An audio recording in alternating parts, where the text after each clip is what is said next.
मैं तो अपने जीवन का सबसे अमूल्यतम, हर्षप्रद और महत्तम क्षण देख रहा हूँ। यही मेरी तपस्या, यही मेरी साधना, यही मेरी वरिवस्या, यही मेरी नमस्या और यही मेरी प्रतीक्षा का मूर्तिमान फल है।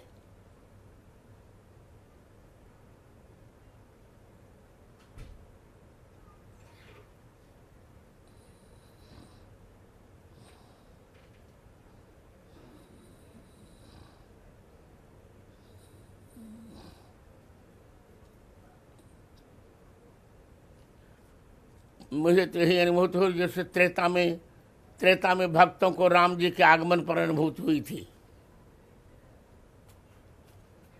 जब हनुमान जी महाराज ने समाचार सुनाया,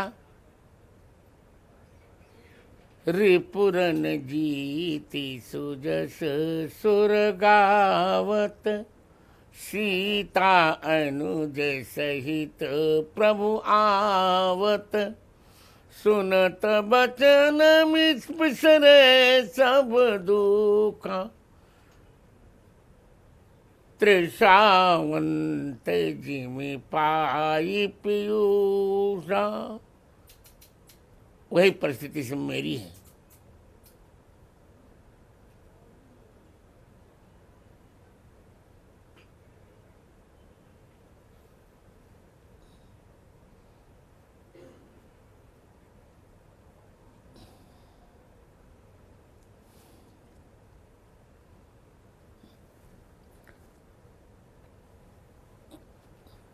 ऐसा ऐसा है।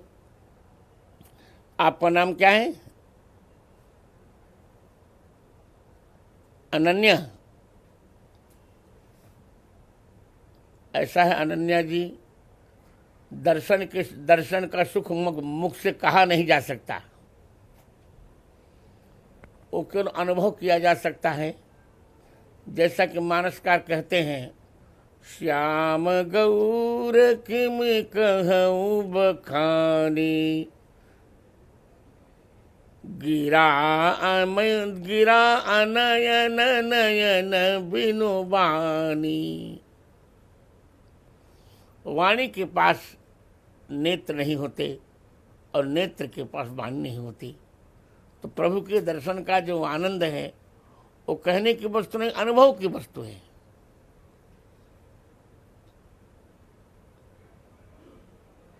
वो सुंदर, वो बोल रहा हूँ, वो सुंदर नीले कमल के समान श्यामला शरीर, सिर पर स्वर्ण मुकुट, मंद मंद मुस्कुरान, घुघरारी लटें, कमल जैसे नेत्र, बिजली जैसी दंतांगुलियां, हाथ में धनुष और बाण। ऐसा लगता है मानो इन अब बादल ने, आनंद के बादल ने इंद्रधनुष ले लिया हो सिर पर, और कटतट पर पीतांबर। तो वो अद्भुत सौंदर्य है, वो मर्यादा पूर्ण सौंदर्य है। वहाँ भारतीय संस्कृति रोम रोम में झलकती है और संयम की शाश्वती सुषमा अंग अंग में थिरकती है। पुरुष पुंगवता की अलौकिक आभा श्री राम के दर्शन में छलकती है।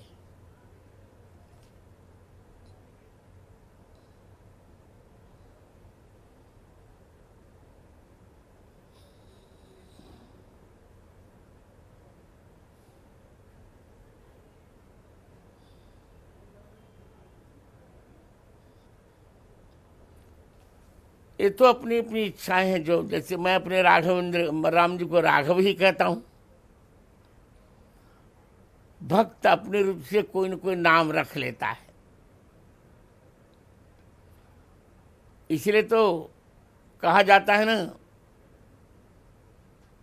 रघुपति राघव राजा राम पतित पावन सीताराम।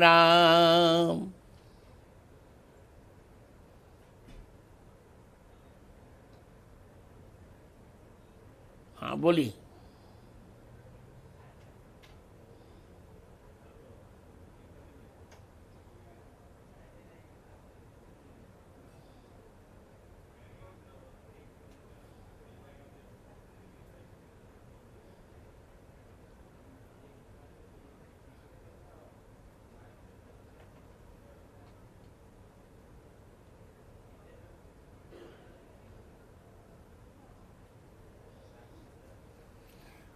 वो मेरी गवाही का जो मेरा बयान है वो 100 पृष्ठों में है।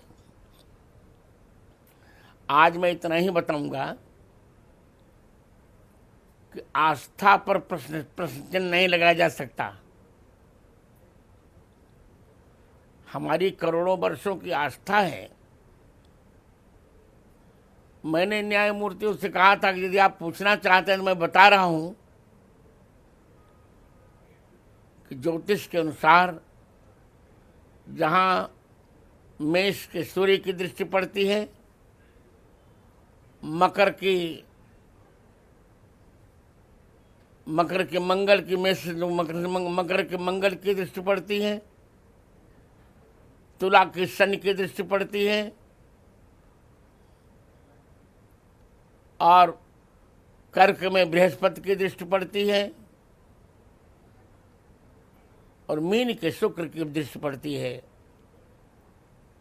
वही है राम जन्मभूमि,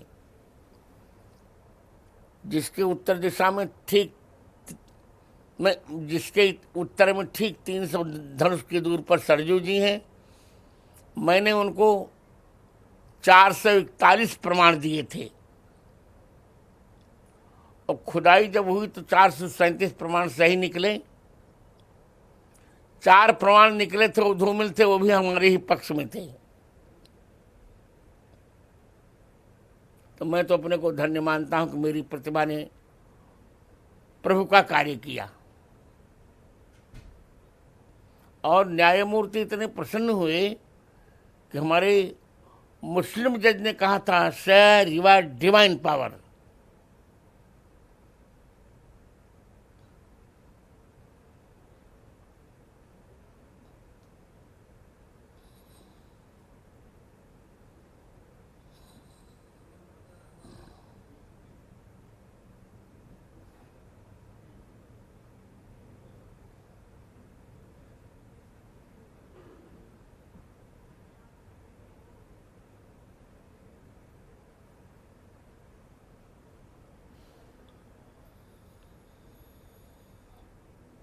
इसलिए ये भगवान राम की पूजा नहीं है, ये भारत माता के स्वाभिमान की पूजा है,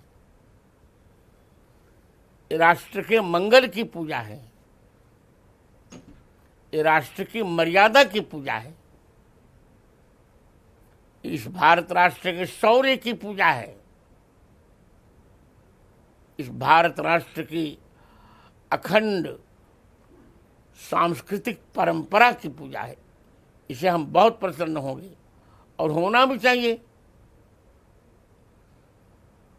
अयोध्या वासियों ने 14 वर्ष प्रतीक्षा की थी और हम लोग तो 550 वर्ष तक लगातार प्रतीक्षा करते रहे। कितने बलिदान हुए? लगभग 2 लाख हिंदुओं के बलिदान हो चुके। आज हमारा वह बलिदान वरदान रूप में परिणत हो रहा है। इसे मुझे बहुत आनंद आ रहा है।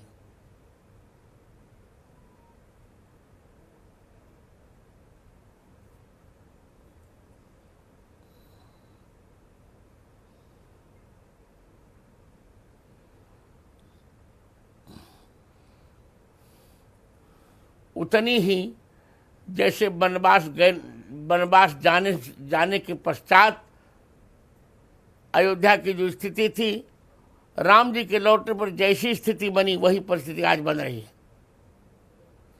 राम मंदिर के बिना अयोध्या दुखी थी, विषण्ण थी, अवसाद था, और आज हमारे जीवन में प्रसन्नता, प्रसाद, आनंद, उत्साह, उमंग और उत्सव की झूम मच रही है।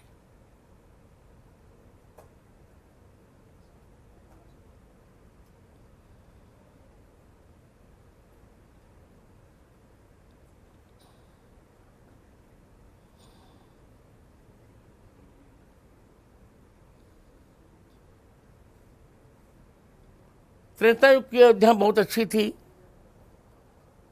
आयतादश्चद्वे च योजनानि महापुरी श्रीमती तीर्ण विस्तीर्ण विस्तीर्णा सुविभक्त महापथा।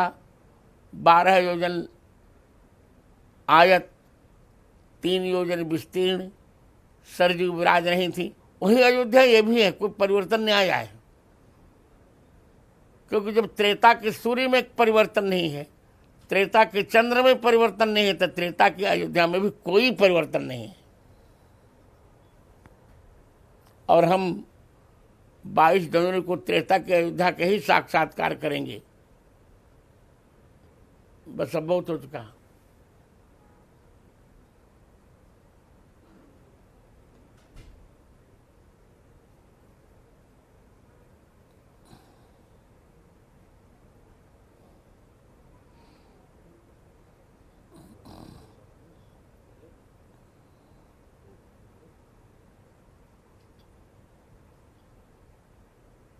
आप लगता है कि प्रश्नों को तैयार करके नहीं आई हैं। सत्य ये है, सगुन हो ही सुंदर सकल, मन प्रसन्न सबकेर, प्रभु आगमन जनाव जी में नगर रम्य चहु फेर। राम जी के आते समय जो उत्सुकता थी अयोध्या वासियों में, वही उत्सुकता इस समय हमारे मन में है। क्योंकि 22 जनवरी को गर्भगृह में भगवान राम पधार जाएंगे।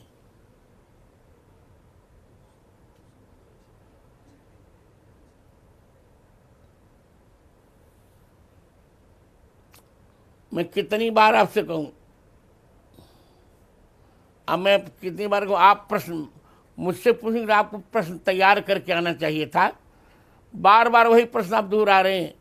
मैं इतना प्रसन्न हूं कि जितना अयोध्यावासी प्रसन्न था, अपनी प्रशंसा में आज कर नहीं पा रहा हूं अपनी प्रसन्नता।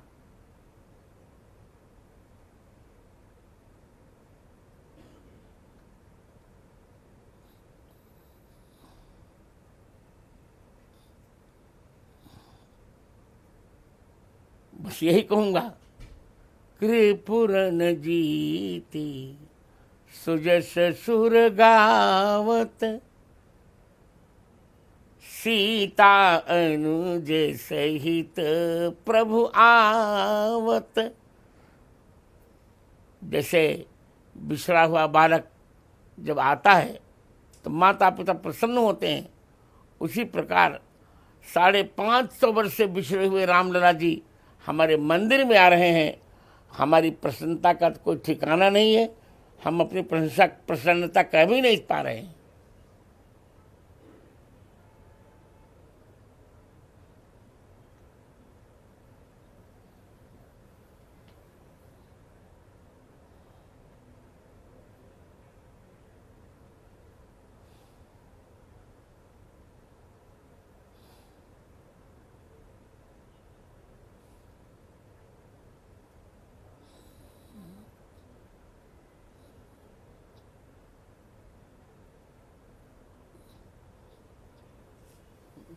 आप समझ ही नहीं पा रहे, मैं क्या बताऊं आपको।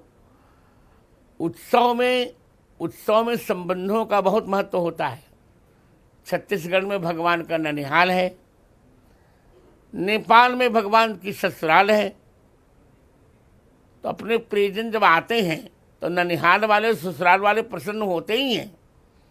और जिसके पास जो रहता है वह उसे लेके आता है। नेपाल में नदियों का जल है, आ रहा है, और छत्तीसगढ़ में चावल है, वो आ रहा है। क्योंकि वनवास से आने के पश्चात पहली बार जो भगवान राम ने पालना किया था वो छत्तीसगढ़ के चावल से किया था।